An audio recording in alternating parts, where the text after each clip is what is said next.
Yeah, so I sit in front of this psychologist. He said, "Hi, what's your name?" We have a little bit of a chit chat. I'm talking to him. He asked me, "Why'd you become a kickboxer?" Thinks he's fucking smart, Mr. fucking pen and paper. Violent, aggressive, likes to appear. Fuck knows what he's writing about. Some gay, stupid shit. You know these people are fucking idiots. So why'd you become a kickboxer? So why'd you become a therapist? He said, "I really found it interesting." I said, "Yeah, but it's not a science, is it?" He said, "Why do you say that?" Well, 1 + 1 is 2.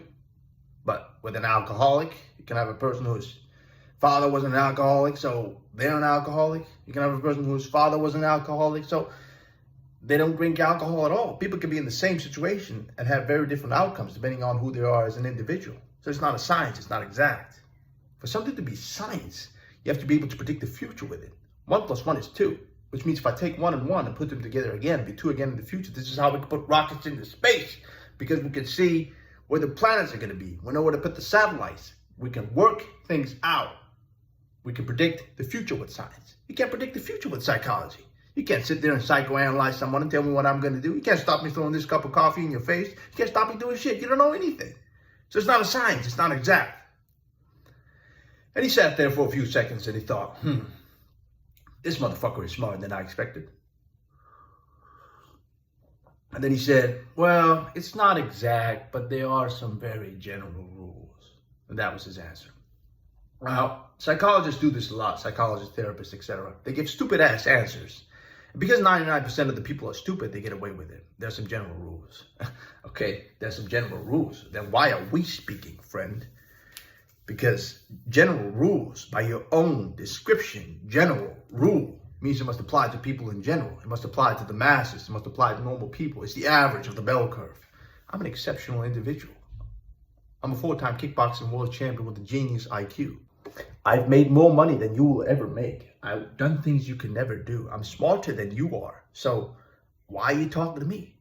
All your general rules do not apply to exceptional people. Otherwise, it would be rules for the exceptions. You just said general rules. You have just admitted that you're not qualified to interview me. True or false? True or fucking false? He just admitted general rules for general idiots. You're clearly above everyone, Andrew Tate. You're the Lord of Earth, so I don't know shit about you. And he sat there with his pen, writing things down. Doesn't know what to say because I'm correct. And he stopped writing things down. Just writing things down. And eventually I got tired, so I stood up. I stood up real quickly.